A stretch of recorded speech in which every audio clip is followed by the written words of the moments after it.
The first time Maria saw smoke rising from the chimneys again, she thought she was dreaming. It had been so long since anyone had enough fuel to waste on warmth, so long since the streets carried the scent of burning wood instead of ash and decay that the simple curl of grey against the winter sky seemed like something conjured from memory rather than reality. She stood in the doorway of what had once been her father's bakery, the morning cold biting through her worn coat, and watched that single thread of smoke climb into the pale December light. Someone, somewhere in this broken quarter of the city, had found wood, had made fire, had decided that survival meant more than merely breathing. The war had ended 4 months ago, though ended felt like the wrong word for what had happened. Wars end with treaties, with ceremonies, with the clear delineation between what was and what would be. This had simply stopped. The armies had withdrawn, not in defeat or victory, but in exhaustion, leaving behind cities that looked like the discarded toys of violent children. The grand municipal buildings stood gutted, their windows empty, eyes staring at streets filled with rubble. The cathedral spire had fallen, crushing the north transept and half the market square beneath. Tons of carved stone that no one had the strength or equipment to clear. And everywhere, in every direction Maria looked, the buildings bore the scars of shellfire, the black burn marks of flames, the peculiar absence where structures had once stood. But that smoke, that single column of smoke, meant someone had found not just wood, but hope. Hope enough to believe that winter could be survived, that the warmth of a fire was worth the effort of gathering fuel and clearing a chimney and risking the attention that smoke might bring from those who had nothing. Before we continue, if you'd like to join me for more stories like this, feel free to subscribe. I share a new one every day. And, if you don't mind, leave a comment and tell me where you're listening from and what time it is for you right now. I love seeing how far these stories travel. Maria pulled her coat tighter and stepped back into the bakery. The building's interior still smelled faintly of bread, though the ovens had been cold for over a year. The smell lived in the walls somehow, in the flour dust that had settled into every crack and crevice. During the decades her father and grandfather had worked here, she had returned to the building 3 weeks ago, picking her way through the rubble-strewn streets from the shelter where she'd hidden during the final months of fighting. The bakery's windows were gone, boarded over with whatever planks she could salvage from collapsed houses. The door hung crooked on broken hinges, but the walls stood. The roof mostly held, and it was hers. That counted for something in a world where ownership had become a fluid concept, where possession meant only that you were present and willing to defend what you claimed. The morning routine had become a meditation of sorts. Water first, carried in a cracked ceramic pitcher from the public pump 4 streets over, one of 3 in this quarter that still functioned. The pump meant gathering with others, meant facing the careful politeness that masked desperation, meant seeing which neighbors had survived the night and which doorways had become a little emptier. Then the inventory, checking what little food remained, a small bag of dried beans, growing smaller each day, half a loaf of the dense government bread distributed at the relief station, a wizened potato she was saving for Christmas, still 3 weeks away. The arithmetic of hunger was simple and cruel. She had enough to reach the new year if she was careful. After that, the future became speculation. Through the boarded window, she heard voices in the street. That was new too, like the smoke. For months, the city had been silent except for the sounds of destruction, the crash of falling masonry, the sporadic crack of rifles, the low thunder of artillery in the distance. Silence had meant safety. But now people were emerging, moving through the streets in daylight, speaking to one another in voices that rose above whispers. The war had taken many things, but perhaps most strange was how it had taken the simple human noise of daily life, the ambient sound of a city at work. Its return felt simultaneously normal and miraculous. Maria moved to the gap between boards and peered out. The widow Kowalski was making her way down the street, moving slowly, one hand on the wall for support. She'd aged 20 years in the last 2, her back now permanently bent, her face collapsed into deep lines. Behind her came the Resnick boy, though boy was no longer accurate. He'd been 14 when the war started, a child playing stickball in these same streets. Now he was 16 going on 40, his eyes holding the particular emptiness of someone who had seen things that couldn't be unseen. He carried a sack over his shoulder, moving with the efficient wariness of someone accustomed to protecting what little he had. The street itself was a canyon of destruction. The buildings on the south side were mostly intact, though scarred and battered. The north side was a wasteland of collapsed walls and exposed rooms, intimate spaces made obscenely public. Maria could see into the Goldberg apartment from here, or what had been the Goldberg apartment. The walls were gone, but somehow their dining table still stood in what had been their parlor, now open to the sky, place settings still arranged as if waiting for a family that would never return. The image haunted her, that table set for a meal in the middle of ruins, a monument to interrupted normalcy. She turned away from the window and looked at the cold ovens. Before the war, these ovens had been the heartbeat of the neighborhood. Her father had risen at 3 every morning to stoke the fires, to begin the long process of transforming flour and water and yeast into the bread that fed a community. The smell would wake the neighborhood, that glorious scent of baking bread drifting through open windows, a more reliable indicator of dawn than any clock. People would line up at the door, exchanging money for loaves, still warm from the oven, sharing gossip and news, creating the social fabric that made a collection of buildings into a neighborhood. The ovens had been cold since the previous January, the day the electricity failed, and the gas stopped flowing, and her father understood that whatever came next, it wouldn't include baking. He'd tried to keep the bakery open for another month, using wood fires and dwindling supplies of flour. But mathematics and scarcity had defeated him. The last loaf he'd baked, he'd split 3 ways, 1 portion for her mother, 1 for Maria, 1 for himself. They'd eaten it in silence, understanding without words that they were consuming not just bread, but the end of something. Her father had died in March, caught in the street when a shell hit the church 3 blocks away. Shrapnel didn't care about civilians or bakers or men who had never harmed anyone. Her mother had followed in July, though no weapon had touched her.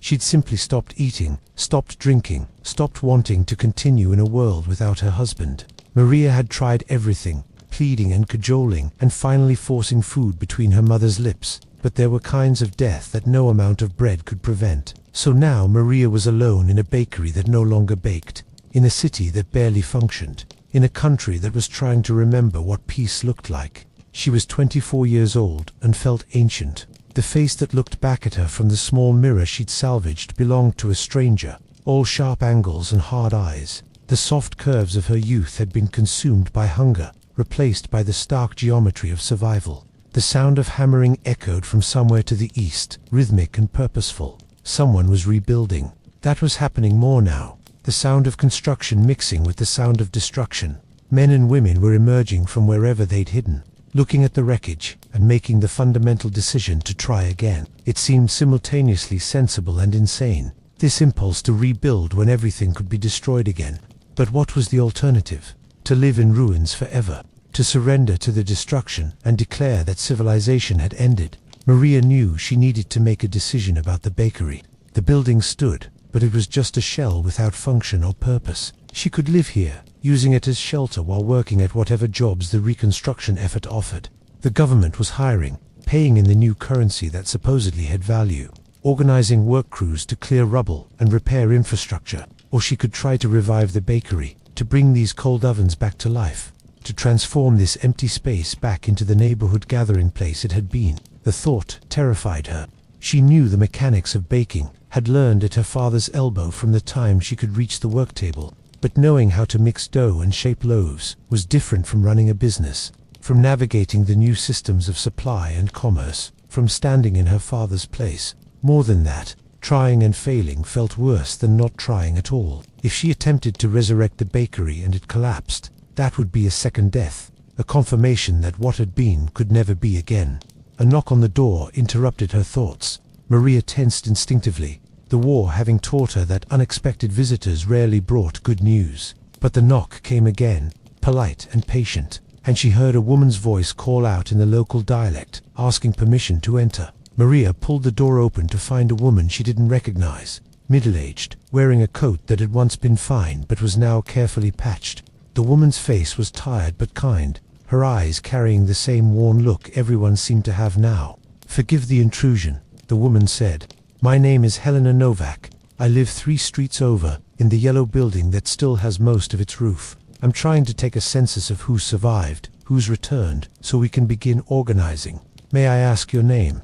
"Maria Kowalski," she answered, then added, "I lived here before. This was my family's bakery." Helena's face brightened slightly. "Kowalski's bakery, I remember. Your father made the most wonderful rye bread.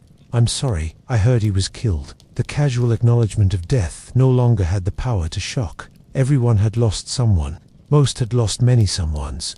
Grief had become the default state, the background radiation of existence. He was, Maria confirmed. And my mother, after it's just me now. Helena pulled out a small notebook, its pages water-stained and wrinkled. Just you, living here. Yes, and what are you doing for work? The question hung in the air. What was she doing? Surviving. Barely living off dwindling supplies and government rations, existing in the space between what had been and what might be. I'm not sure yet, Maria said finally. I only just returned. I'm still assessing the situation. Helena nodded, writing something in her notebook. Well, there's work available if you need it. The Reconstruction Committee is organizing crews. They're paying in the new currency, plus providing a meal at midday. It's hard work, clearing rubble mostly, but it's something. You should come to the meeting tomorrow evening at the community center, or what's left of it. We're trying to coordinate, to figure out how to put the neighborhood back together. I'll think about it, Maria said. Do more than think, Helena replied, her voice kind but firm. We need everyone. The neighborhood was 2,000 people before the war. I've counted maybe 300 who've returned. 300 people trying to rebuild what 2,000 created. We need hands. We need strength. We need everyone who can help. After Helena left, Maria stood in the doorway watching her move down the street, stopping at each building that showed signs of habitation, making her rounds. The woman's determination was admirable and slightly overwhelming. Maria had spent so long focused on individual survival, on making it through one more day, that thinking about collective effort felt like a language she'd forgotten how to speak. The day passed slowly, measured in small tasks. She sorted through debris in the back room, salvaging what could be used or traded. A few intact bowls, some measuring cups. A bag of flower beetles had gotten into, now worthless. By mid-afternoon, she deassembled a small pile of items that might have value. Some copper fittings from the ovens, a length of intact pipe, a handful of tools that weren't too rusted.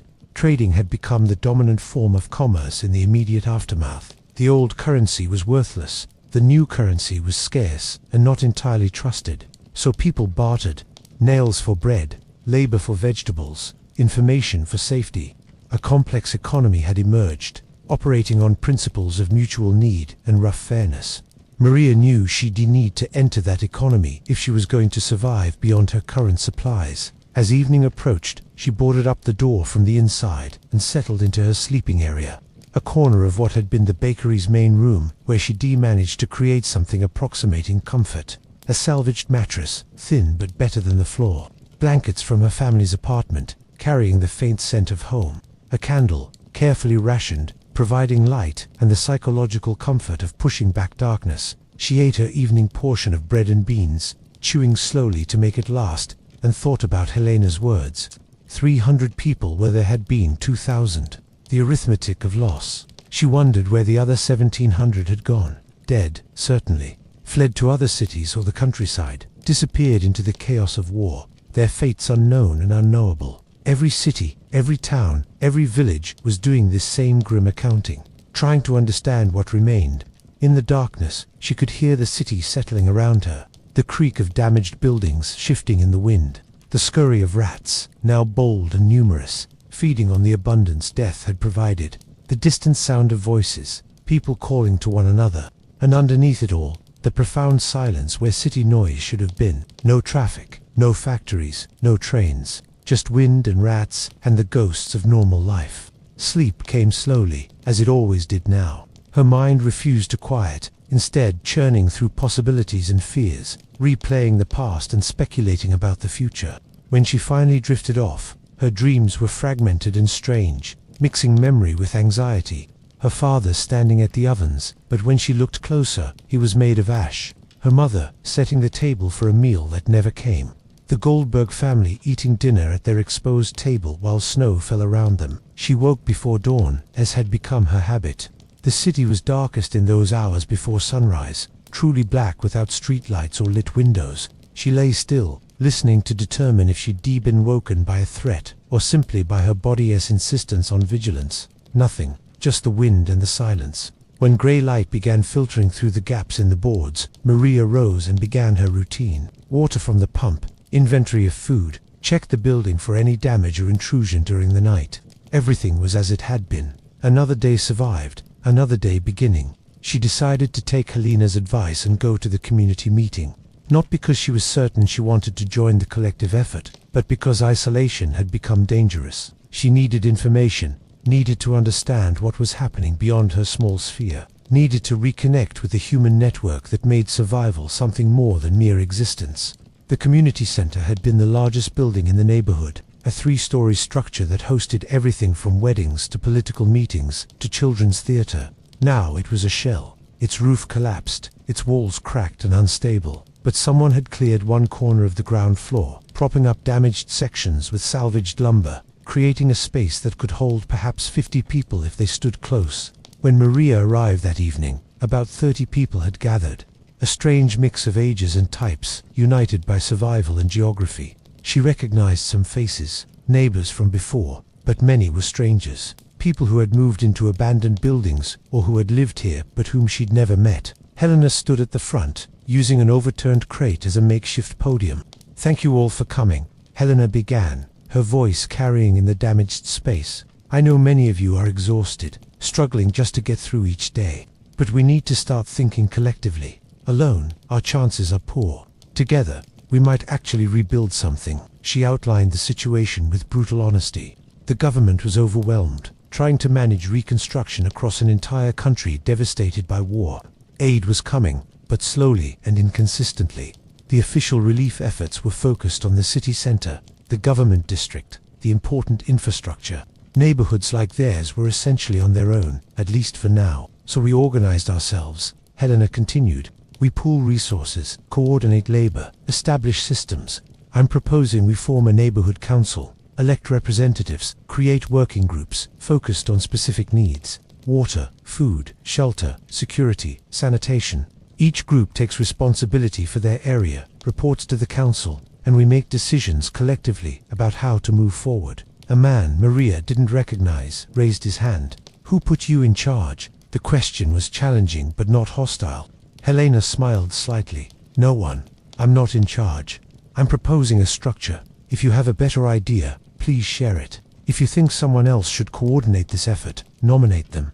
I'm just trying to get us organized because organization is survival." The meeting continued for over an hour, people debating and questioning and slowly, grudgingly agreeing to a basic framework. A council of 7 would be elected, each member representing a specific area of responsibility. Helena was chosen to coordinate, more because she'd already started the work than because of any formal authority. Maria found herself nominated for the Food Security Working Group, perhaps because someone remembered her father's bakery. When the meeting ended, people lingered, talking in small clusters. Maria noticed how carefully everyone moved, how they maintained slight distances, how conversations happened with one eye on surroundings. The war had taught hypervigilance, and that lesson wouldn't be unlearned quickly. An older man approached her, moving with the careful deliberation of someone managing pain.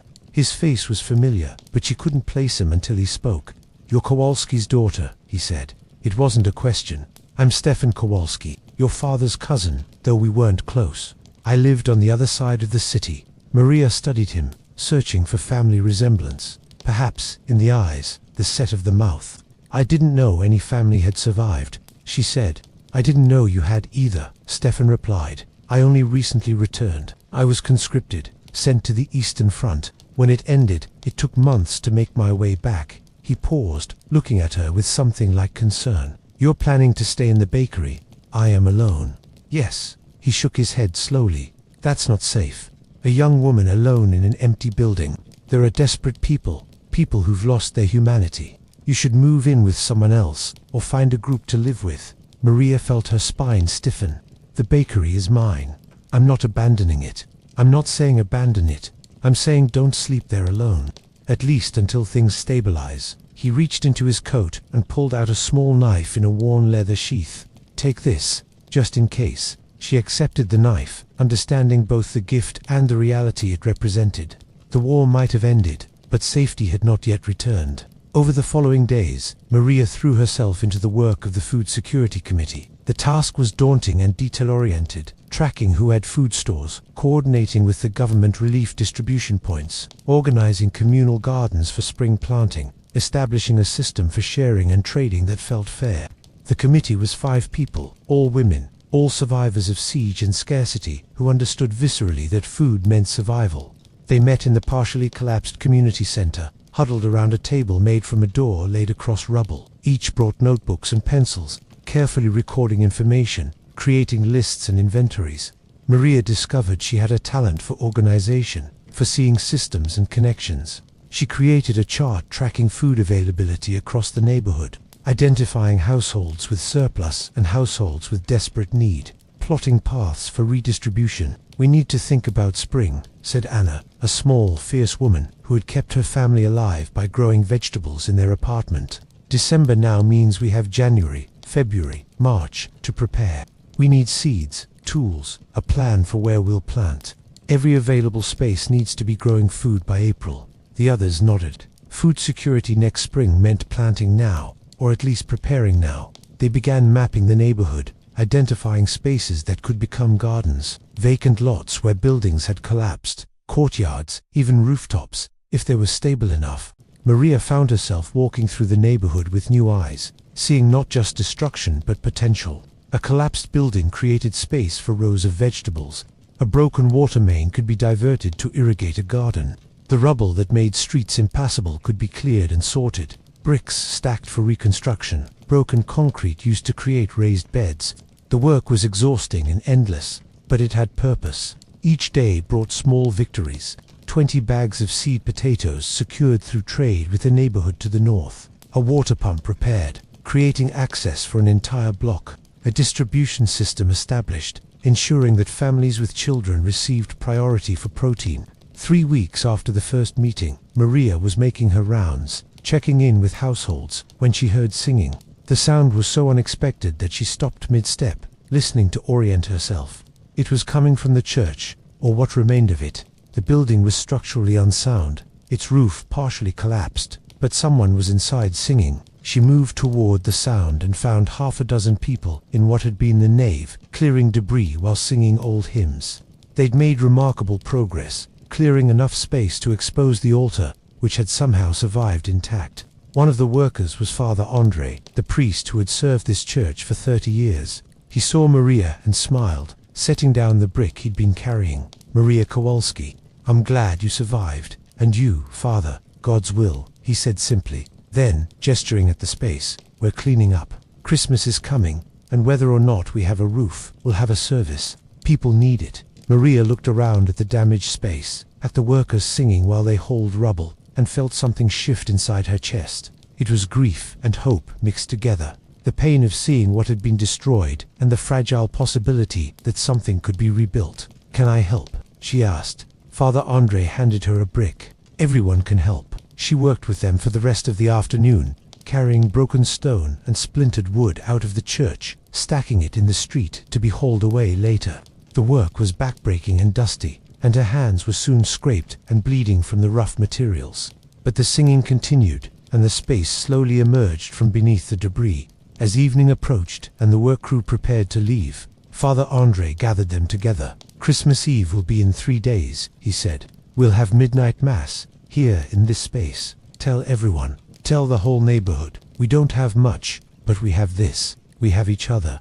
We have the willingness to gather and remember that we're more than survivors. We're people with faith and community and the determination to continue." Walking back to the bakery in the twilight, Maria thought about Christmas. The previous year, Christmas had been a nightmare. The city under siege, shells falling intermittently. Everyone huddled in basements and shelters, hunger and fear making the season a mockery. The year before that had been the early war, when they'd still believed it might end quickly, when they'd tried to maintain traditions even as everything was falling apart. This Christmas would be different, not normal, not by any measure, but emerging. A Christmas in ruins, celebrated by people who had survived the unspeakable. She reached the bakery and let herself in, barring the door behind her. The space felt different now, less like a tomb and more like a possibility. She moved to the ovens, running her hand over the cold brick. Her father had built these with his own hands, brick by brick, creating the heart of his business. They could be lit again. They could make bread again. The decision crystallized in that moment. She would revive the bakery, not immediately, not magically, but as a long-term project. She would find fuel and flour and yeast. She would repair the ovens and solve the supply problems and figure out the new economics. It might take months, it might take years, but she would do it, because what else was there? To live in the shell of her father's dream and not try to resurrect it felt like a second death, a final surrender to destruction. That night, for the first time in months, she slept deeply and dreamlessly, her body finally accepting that survival might include something beyond mere existence. Christmas Eve arrived cold and clear. Maria woke to find frost on the inside of the boarded windows, her breath visible in the air. She dressed in layers, wrapping herself in everything she owned, and prepared for the day. She'd been assigned to help with food preparation for the post-midnight mass gathering. Helena had organized it, trading and cajoling, and spending social capital to assemble enough food to give everyone in the neighborhood something warm to eat after the service. The cooking happened in a partially destroyed apartment building where someone had managed to get a large stove working. Women worked in teams, making soup from beans and salvaged vegetables, baking what bread they could with limited flour. Maria worked alongside Anna and 3 others, chopping and stirring, the warm steam from the cooking pots temporarily banishing the cold. "I heard you're planning to reopen the bakery," Anna said as they worked. News traveled fast in the compressed society of survivors. Eventually, Maria confirmed, "It's a long-term project." "Good," Anna said firmly. "We need it. We need normal things, familiar things. The government bread is sustenance, but it's not comfort. Real bread from a real bakery, that's civilization." The comment stuck with Maria as she worked. Bread as civilization. It was true, though. Bread required infrastructure, agriculture, fuel, skill, commerce. Bread meant enough stability and surplus to transform raw grain into something greater than its parts. Bread was the opposite of desperation. As night fell, people began gathering at the church. They came in small groups, bundled against the cold, carrying whatever they could contribute to the collective light. Candles, mostly, hoarded or traded for. A few oil lamps. One man had salvaged a string of electric lights and jerry-rigged a battery system to power them. The church, roofless and scarred, began to glow. Maria stood in what had been the nave, looking up at the open sky, stars visible through the gap where the roof should have been. Around her, neighbors gathered, perhaps 80 people, everyone who had returned to this quarter of the city. 80 where there had been hundreds, but 80 was more than 0. 80 was a community. Father André stood at the altar in his vestments, somehow preserved or reconstructed. He looked out at the gathered people, his face reflecting the candlelight. "My friends," he began, his voice carrying in the damaged space, "we have survived. That simple fact, that we stand here tonight, is a miracle. Look around you. Look at the faces of your neighbors. Each person here has a story of survival, of loss, of impossible choices made in impossible circumstances. We carry that weight together," he continued, weaving liturgy with acknowledgement of reality, speaking of hope without dismissing pain. Maria found tears running down her face, and she wasn't alone. Around the church, people wept openly, releasing grief they'd been carrying for too long. When Father André invited people to share peace, the traditional gesture of shaking hands transformed into something deeper. People embraced, held each other, shared warmth and presence, and the simple affirmation that they were alive. Maria found herself hugging the widow Kowalski, both of them crying, both of them holding on to each other, as if physical contact could somehow heal what words could not. After the service, everyone moved to the space where the food had been prepared. Long tables had been assembled from doors and planks, creating enough surface for everyone to gather around. The soup was ladled out, the bread distributed, and for a few hours, the neighborhood ate together. Maria sat between Stefan and Helena, eating slowly, listening to conversations around her. People were talking about the future, making plans. Someone had heard that the train lines might be repaired by spring, reconnecting the city to the agricultural regions. Another person had information about a factory reopening, offering employment. The Resnick boy was talking about school, about whether the local school would reopen, whether education was possible again. The meal stretched late into the night, people reluctant to leave the warmth and light and company. When it finally broke up, Maria walked back to the bakery with Stefan, who insisted on escorting her. "You did good work organizing this," he said as they walked. "Your father would be proud." The comment opened something in Maria's chest, a space where grief and gratitude mixed. "I hope so," she said quietly. At the bakery door, Stefan paused. "I meant what I said before. You shouldn't stay here alone. I have space in my building, a secure apartment on the second floor. You'd be welcome. Maria shook her head. Thank you, but no. This is where I need to be. I'm reviving the bakery. I can't do that if I'm living somewhere else. Stefan studied her for a moment, then nodded. You have your father's stubbornness. Just be careful, and use that knife if you need to. After he left, Maria stood in the doorway, looking out at the street. The night was quiet, the cold, intense, but something had shifted. The neighborhood felt less like a collection of isolated survivors, and more like a community, beginning to remember what that meant. The days after Christmas brought the deep cold of winter. Temperatures dropped below freezing and stayed there, creating new challenges. Water froze in pipes. The meager fuel supplies had to be rationed even more carefully. People spent their days trying to stay warm, their nights huddled under whatever blankets they had, burning whatever they could find. But the organizational work continued. The neighborhood council met weekly, working through problems. A security rotation was established, volunteers taking shifts, watching the streets at night, discouraging theft and warning of threats. A medical clinic was set up in a relatively intact basement, staffed by a doctor who had returned and a nurse who had survived. The food distribution system was refined, ensuring that the limited supplies reached those who needed them most. Maria threw herself into the work, both the collective effort and her personal project of reviving the bakery. She began by assessing what repairs were needed.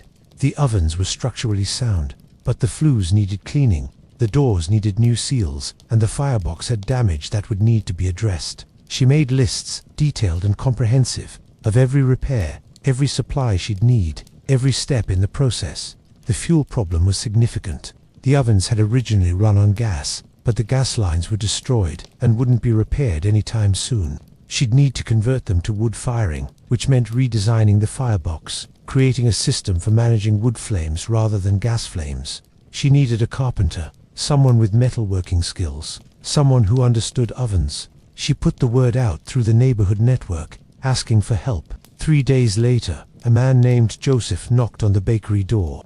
He was in his 50s, missing 2 fingers on his left hand from a war injury, his face bearing the same tired lines everyone wore. Heard you're trying to get the ovens working, he said without preamble. I'm a metal worker. Was, anyway. Don't have a shop anymore, but I still have my tools and my knowledge. I can help. They spent an afternoon examining the ovens, Joseph poking and prodding, asking questions about how they'd operated, what Maria wanted to achieve. Finally, he nodded. It's doable, he said. Not easy, not quick, but doable. We'll need sheet metal, rivets, fire brick for the firebox, and skills I have, but time I don't. Can't work for free. I need to feed my family. Maria had anticipated this. I can't pay money, but I can trade. When the bakery is running, you get bread. A loaf a day for 6 months. And if you know others who need work, we can establish a trade network. I'll need flour, which means connecting with farmers or mills. I'll need wood for fuel. All of that requires people and skills. We can build something. Joseph considered this, then extended his hand. Deal. Let's see if we can make this work. Over the following weeks, they worked together, transforming the ovens from gas to wood-fired. It was intricate work, requiring precision and creativity. They salvaged materials from destroyed buildings, trading for what they couldn't find, slowly accumulating everything needed. Joseph brought his son-in-law, a young man who understood carpentry, and together they redesigned the firebox, built new doors, solved problems as they arose. Maria watched the transformation with something approaching wonder. The ovens were coming back to life, not as they had been, but as something new, adapted to the reality of post-war scarcity. They'd be less efficient, more labor-intensive, but they'd work. They'd make bread. In parallel, she worked on the supply problem. Through the neighborhood network, she made contact with a farmer 20 miles outside the city who had grain to sell. The price was high, payable in the new currency she didn't have, or in trade goods she also didn't have. But he was willing to extend credit if she could provide collateral and demonstrate a viable plan. She drew up a business proposal, something her father had never needed to do when the economy functioned normally. She detailed her plans for the bakery, projected costs and revenue, outlined the neighborhood need. It felt absurd, treating bread making as if it was some complex startup rather than an ancient craft, but this was the new reality. Everything had to be justified, planned, proven, viable. The farmer, a pragmatic man named Timosh, read her proposal and asked hard questions. How would she pay? Who would buy bread when government rations were free? What happened if the ovens failed or the neighborhood collapsed? Maria answered each question as honestly as she could. Yes, there were risks. Yes, success was uncertain.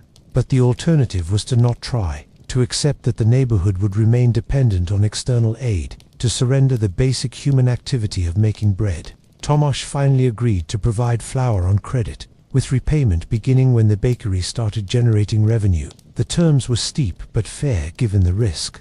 Maria signed his ledger, making the commitment real and irreversible. January turned to February. The cold persisted, but the days grew incrementally longer. The neighborhood continued its slow rebuilding. A major water line was repaired, providing running water to 2 blocks. A section of street was cleared, allowing carts to pass through. The school reopened, 50 children gathering in a partially repaired building, learning from salvaged textbooks and teachers who remembered their profession. Maria worked on the bakery dawn to dusk, driven by purpose and momentum. The ovens were nearly ready. Joseph had completed the firebox conversion, and test fires were successful. The flues drew properly, the heat distributed evenly. They'd solved the technical problems. Now she needed staff. Baking at scale required multiple people, especially with wood-fired ovens that demanded constant attention. She needed someone who could mix dough, someone who could manage the fires, someone who could work the counter and handle transactions. She couldn't afford to hire anyone, which meant finding people willing to work for bread and the promise of future payment. She posted a notice at the community center. Bakery reopening soon. Need help. Experience not required. Willingness to work essential.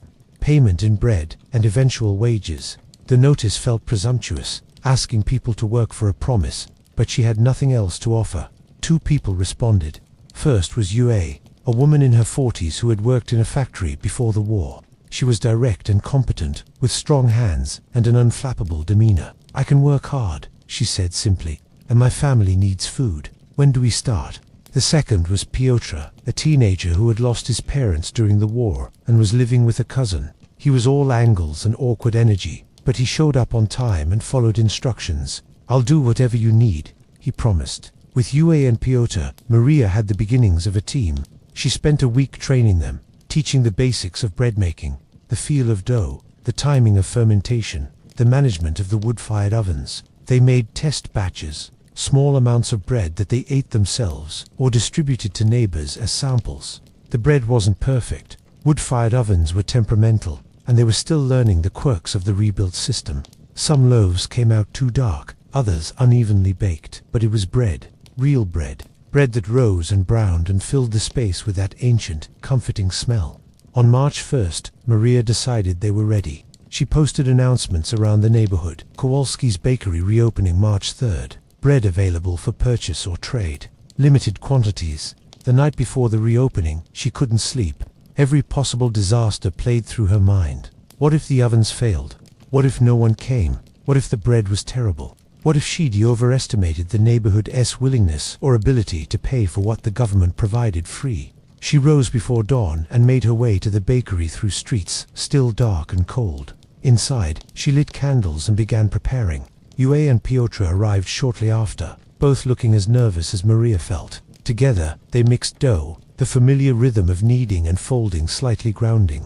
They shaped loaves and set them to rise, while Joseph arrived to help with the fires. The ovens took time to heat properly, the wood fires needing careful management to reach and maintain the right temperature.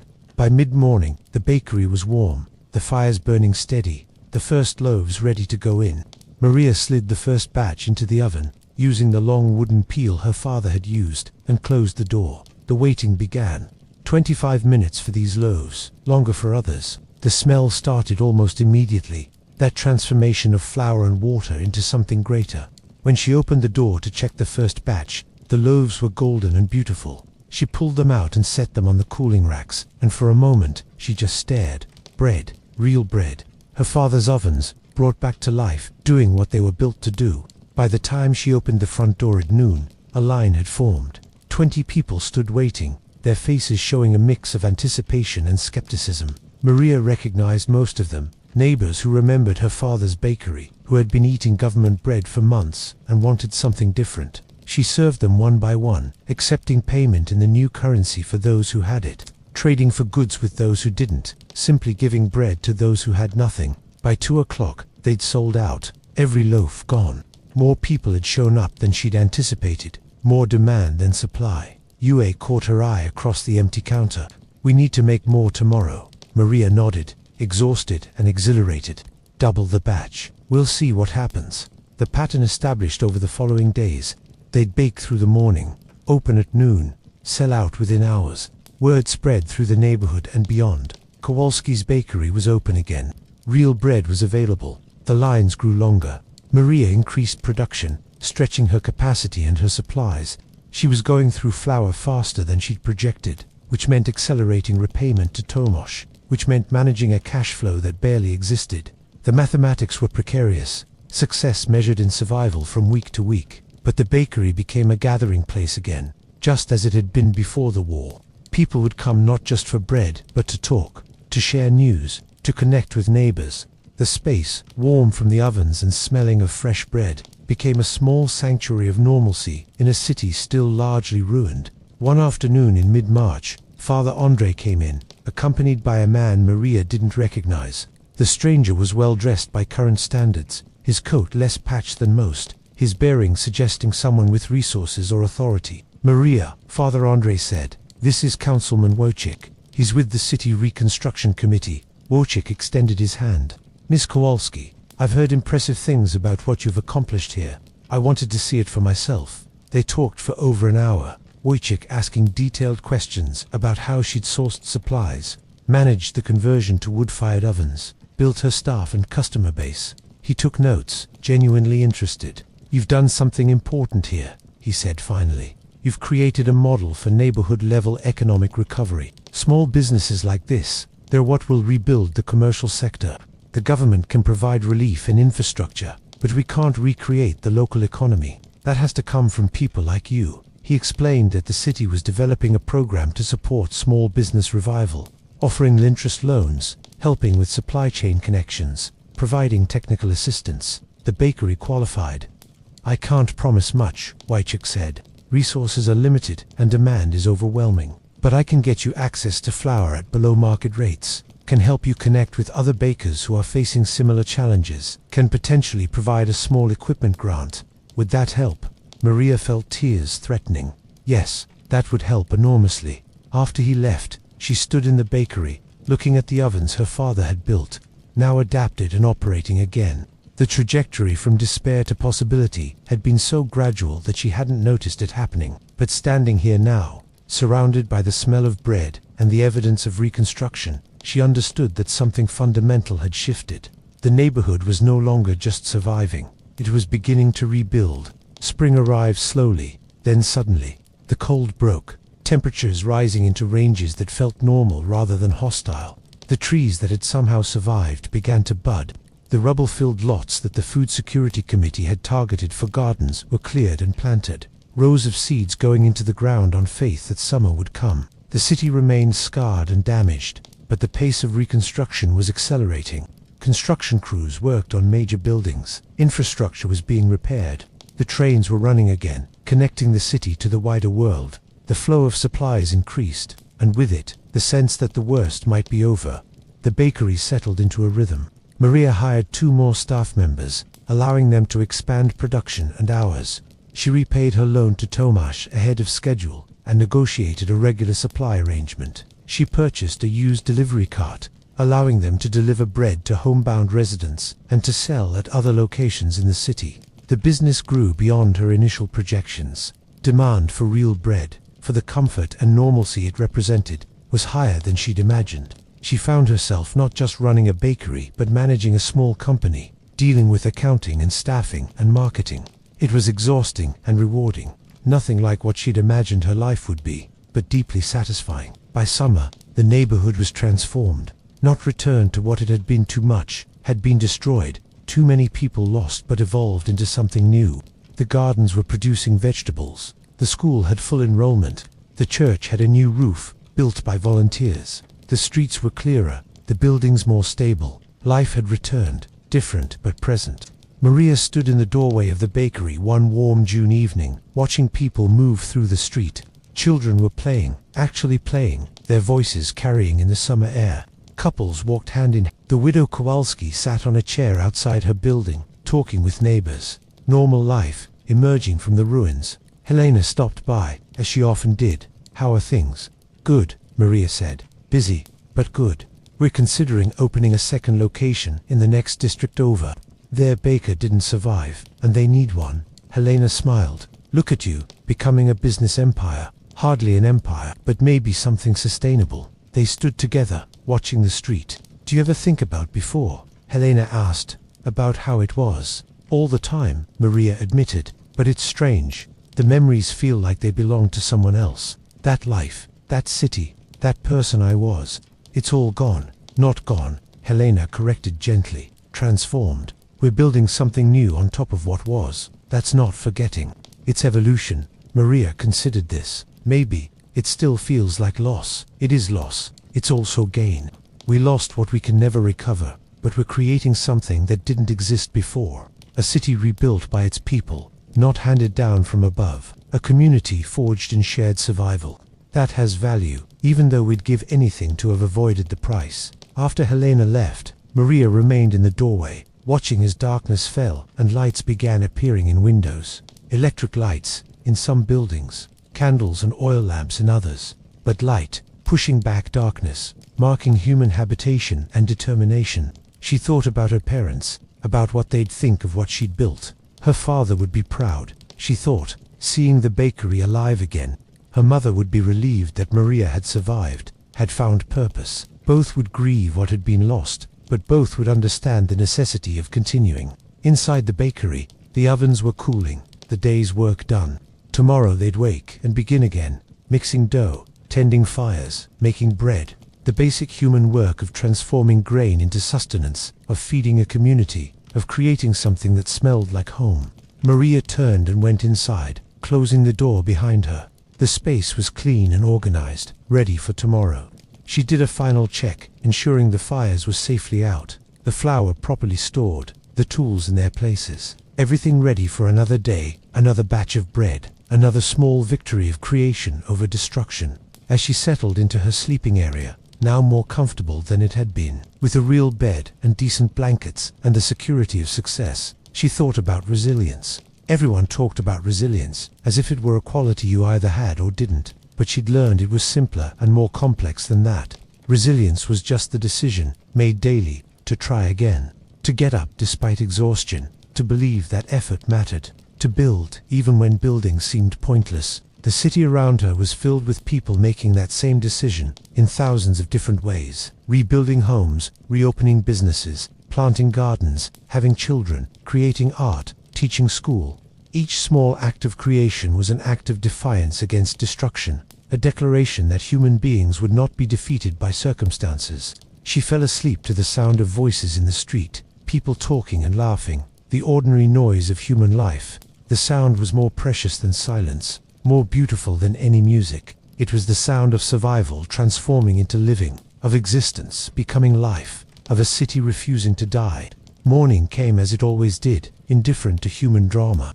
Maria woke to birdsong, a sound that had been absent during the war years but had now returned. She rose and began her routine, the familiar pattern that structured her days: water, inventory, preparation, the work that needed doing regardless of emotion or circumstance. By the time Yue and Piotr arrived, she had the first batch of dough mixed and rising. They worked together in comfortable silence, the choreography of bread making now second nature. Joseph came by to check the ovens, a routine maintenance visit that was also an excuse for social connection. Heard the train brought a big shipment of grain yesterday. He mentioned prices might drop. Good, Maria replied. Though Tomasz has been fair, I wouldn't want to abandon him even if I could get cheaper flour elsewhere. Joseph nodded approvingly. Loyalty matters, especially now, when everything's uncertain. The relationships you build, they're as important as the bread you bake. The morning unfolded as usual, controlled chaos as they managed multiple batches. Timed fermentation, maintained oven temperatures. By noon they were ready, and the door opened to reveal the daily line of customers. Among them was a young couple Maria didn't recognize. newcomers to the neighborhood. They looked around the bakery with wide eyes, taking in the ovens and the smell and the simple fact of a functioning business. "Is it true you were closed during the war?" the woman asked. "Yes," Maria confirmed. "We reopened in March. How did you do it? How did you decide to try?" Maria thought about the question, about smoke rising from a chimney, and the decision to interpret it as hope rather than danger. "I'm not sure I decided," she said finally. "It felt more like momentum. You survive one day, then another. Eventually you realize you're not just surviving anymore, you're building. And once you start building, it's hard to stop."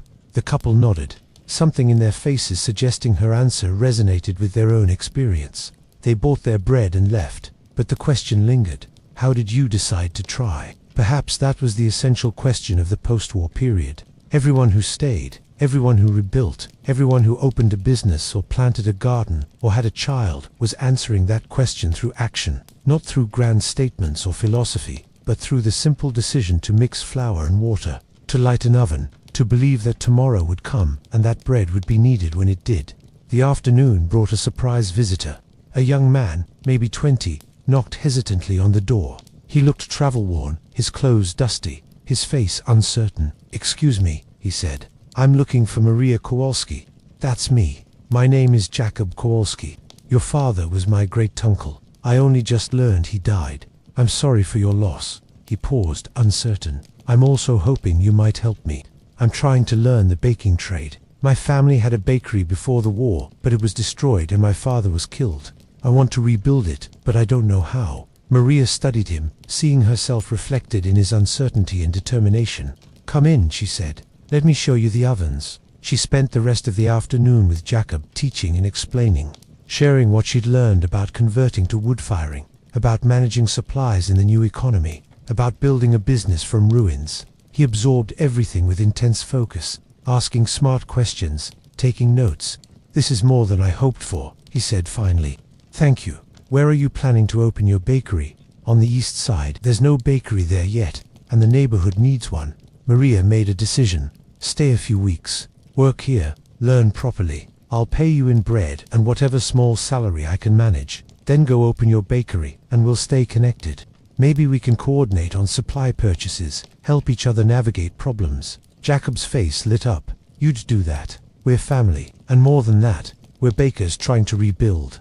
That's a kind of family too." He started the next day, throwing himself into the work with the enthusiasm of someone who had found purpose. Maria watched him learn, watched him make mistakes and correct them, watched confidence grow. She was passing on not just technique but tradition, the accumulated knowledge of multiple generations of bakers. In quiet moments, she wondered if this was how civilization rebuilt itself, not through grand plans or government programs, though those mattered, but through individual acts of teaching and learning, through networks of mutual support, through the decision to pass on knowledge rather than let it die. The summer deepened. The gardens produced their first harvest, and the neighborhood celebrated with a communal meal, everyone bringing what they could spare. Maria contributed bread, dozens of loaves, and watched as people broke bread together, sharing food and stories, and the simple pleasure of abundance after scarcity. The meal stretched long into the evening, conversations flowing as freely as the limited wine someone had managed to find. Children ran between tables, playing games that had been forgotten during the war years. Musicians brought out instruments, a violin, a guitar, harmonica, and played folk songs, the music carrying through the warm summer air. Maria found herself sitting with Helena and Father Andre, watching the celebration with something like contentment. "Look what you started," Helena said. "One bakery, and it rippled out. Now there's food, there's community, there's hope." "It wasn't just the bakery," Maria protested. "Everyone contributed." "True," Father Andre agreed. "But someone had to start. Someone had to be first, to make that leap from survival to creation. You did that. It gave others permission to try as well." Maria thought about the smoke rising from a chimney, about the moment she'd interpreted it as a sign of possibility. "I was just making bread," she said quietly. "It seemed like the only thing I knew how to do." "That's how the important things happen," the priest replied. "We do what we know how to do. We take the skills we have and apply them to the situation we're in. You had baking, someone else had carpentry or teaching or farming. Together, those individual skills become civilization." The conversation continued, ranging across topics, touching on memory and loss and possibility. As darkness fell completely, lanterns were lit, creating pools of warm light. The gathering continued, no one ready to end the evening, everyone wanting to hold on to the moment. Watching the scene, Maria felt a profound sense of gratitude, mixed with grief. Gratitude for survival, for community, for the simple fact of sitting here with food and friends and safety. Grief for everyone who wasn't here, for all that had been lost, for the permanent absence where there should have been presence. Both emotions were true simultaneously. That was the strange reality of post-war life. Joy and sorrow coexisted, sometimes moment to moment. You could mourn the past while embracing the present. You could acknowledge loss while celebrating gain. As the evening finally wound down and people began drifting home, Maria walked back to the bakery with Jacob, who had become a regular presence. They walked in comfortable silence, the warm night air carrying the last sounds of celebration. "Do you ever regret staying?" Jacob asked. "I mean, you could have left, gone somewhere the war didn't touch, started over fresh." Maria considered the question. "I thought about it. Right after my parents died, I almost left. But where would I go? This is home, damaged, changed, but home. And running felt like another kind of death, a death of connection, of belonging." "I understand that," Jacob said. "I came back for the same reason. Everywhere else would have been easier, but it wouldn't have been home."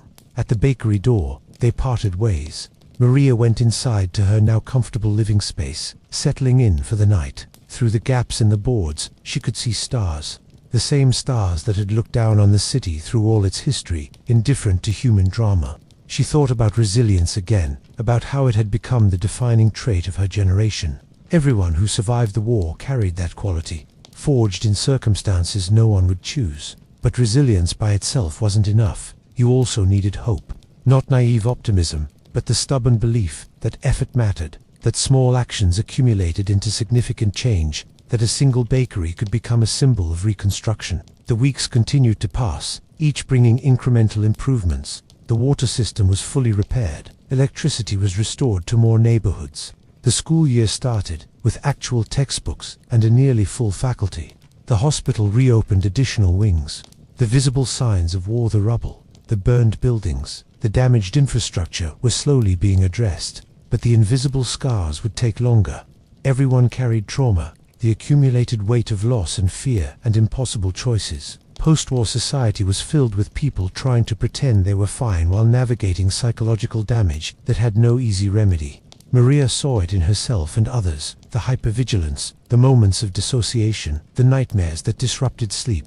The neighborhood began organizing support groups, people gathering to talk about their experiences, to share coping strategies, to acknowledge that healing would be a long process.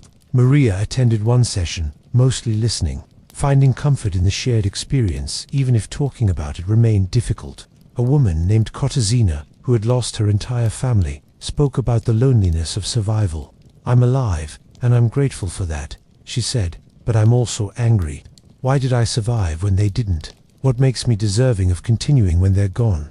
The guilt is crushing." Her words resonated through the room. Almost everyone nodded, recognizing their own feelings reflected in her statement. The facilitator, a doctor who specialized in trauma, spoke gently. "Survivor's guilt is universal. It's irrational but unavoidable. The truth is, survival isn't about deserving. It's about chance, circumstance, small decisions that compound. Your survival doesn't diminish others' deaths. And finding meaning in continuing, in building something from the wreckage. That's how we honor those who didn't make it." After the meeting, Maria walked home thinking about those words. Finding meaning in continuing. That's what she'd been doing, whether she'd articulated it that way or not. The bakery was her meaning, her way of honoring her parents and the neighborhood they'd been part of. Every loaf of bread was a small act of remembrance and defiance. Autumn arrived, bringing cooler temperatures and the golden light that made even ruins look beautiful. The trees, those that had survived, turned brilliant colors. The gardens produced their final harvest, and the Food Security Committee organized preservation efforts, canning and drying vegetables for winter. Jacob's apprenticeship ended, and he prepared to return to the east side to open his bakery. Maria helped him plan, sharing supplier contacts, helping design his oven system, offering advice gleaned from her own mistakes. "You've given me more than education," Jacob said on his last day. "You've given me confidence. The belief that this is possible." "It is possible," Maria confirmed. "Difficult, uncertain, exhausting, but possible and necessary. The city needs bakeries in every neighborhood, needs that symbol of normalcy and nourishment." After he left, the bakery felt slightly empty, but also proud. She'd taught someone, passed on knowledge, contributed to the reconstruction of the city's baking infrastructure. In a small way, she was helping rebuild not just her neighborhood, but the broader urban fabric. The Council of Neighborhood Representatives met monthly, sharing information and coordinating efforts across the city. Maria attended as the representative for economic development, presenting updates on business recovery and challenges. The meetings revealed that her neighborhood's progress was somewhat ahead of others, that the early organization and community cohesion had created advantages. Councilman Wychick continued to support her work, using the bakery as an example in his reports to the central government. "You've created a model," he told her during one visit. "Other neighborhoods are looking at what you've done and replicating it. That's the kind of bottom-up reconstruction we need." As winter approached again, the city was unrecognizable from the ruins of the previous year. Significant reconstruction had occurred, infrastructure was largely restored, and economic activity had resumed. The new currency had stabilized, international aid was flowing more consistently, and there was genuine optimism that the worst was over. But Maria knew that recovery wasn't linear. There would be setbacks, challenges she couldn't anticipate, moments when progress seemed to reverse. The psychological wounds would take years to heal. The grief wouldn't disappear. People would simply learn to carry it more lightly. The city would never return to exactly what it had been, but it would become something new, shaped by both its history and its recovery. On a cold December afternoon, almost exactly 1 year after she'd seen that first column of smoke, and decided to rebuild, Maria stood in the doorway of the bakery watching snow begin to fall. The street was busy with people going about their lives. Children were sledding on a nearby hill of cleared rubble. Shops were open, selling goods. People were preparing for Christmas, the second post-war Christmas, but the first that felt genuinely celebratory.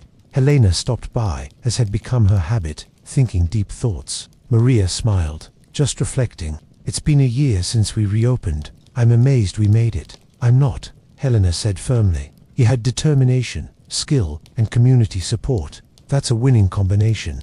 And look what you've built." She gestured at the bakery, warm and productive, bread cooling on racks, staff working efficiently.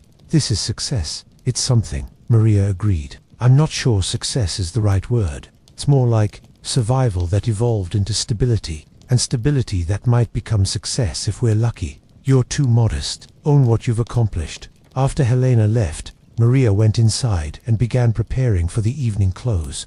The daily routine had become so ingrained that she could do it without conscious thought. Clean the workspace, bank the fires, count the day's revenue, plan tomorrow's production. The rhythms of work that connected her to every baker who had ever lived, who had performed these same actions in different times and places. That night, alone in her living space, she pulled out a journal she'd started keeping. Not a detailed diary, but occasional reflections, thoughts she wanted to preserve. She wrote about the year that had passed, about transformation and resilience, about smoke rising from a chimney and the decision to interpret it as hope. "We built something," she wrote. "Not what was, but what needed to be. And in building, we rebuilt ourselves. The neighborhood, the city, the people, all of it transformed by the necessity of continuing. I don't know what the future holds. More challenges, certainly, but also possibility. And that's enough. That's more than enough." She closed the journal and prepared for sleep, listening to the familiar sounds of the building settling, the wind outside, the distant voices of neighbors, the sounds of life continuing, of a city healing, of civilization persisting, despite everything that had tried to destroy it. Tomorrow would come, as it always did. The ovens would be lit, dough would be mixed, bread would be baked. And in that simple, ancient process, the future was being created one loaf at a time.